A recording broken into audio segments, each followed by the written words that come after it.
It's Tuesday, the 31st of March, and this is your ETX Capital Daily Market Bite. An impressive start to the week. US indices gained more than 1%, rebounding from the significant pullback of last week. Deal activity in the healthcare sector and a push in energy shares helped. The Dow added 1.49% to 7976.31. The S&P rose 1.22% to 2086.24, and the Nasdaq added 1.15% to 4947.44.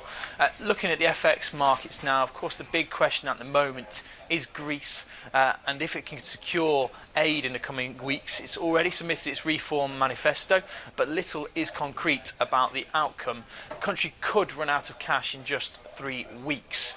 Euro is down 0.4% at 107.88, an overnight loss of 0.5%.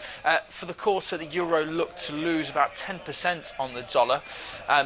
Looking at the dollar against the yen at the moment, we're trading around 120.20 after surging from an overnight low of 119.105. Prospects of more stimulus and monetary easing from China were introduced last night. It's Australia's key trading partner, however, did little to help the Aussie as expectations grew about further interest rate cuts in the near term. The Aussie lost about 0.4%, trading at 76.26. After at one point losing more than 1% overnight. In commodities markets, in a market driven with oversupply, we could see more production taking place still. Deadline day is upon us, where Iran and 6 world powers could negotiate a deal for Tehran's nuclear program.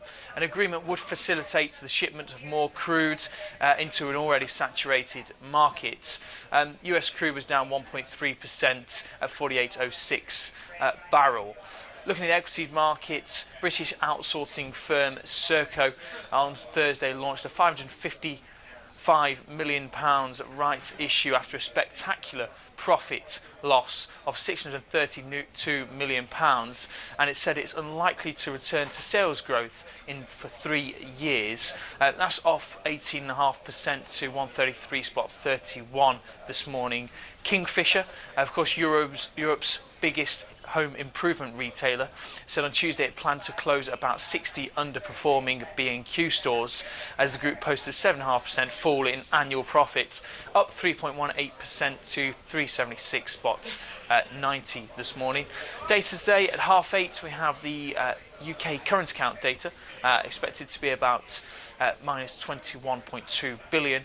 That's followed by the final GDP data, quarter on quarter, expected to be about 0.5%. At 9 o'clock, the Eurozone, a flash CPI estimate, expected to be off 0.3%, and the unemployment rate expected to be 11.2%. Then we have the Canadian data at 12:30, it's the GDP figure, month on month, expected to be about 0.2%, and then the US consumer confidence data at 2 o'clock, expected to be at 96.6. Today at the open we have the FTSE at 68.99, the DAX at 12.077, and the CAC at 50.74.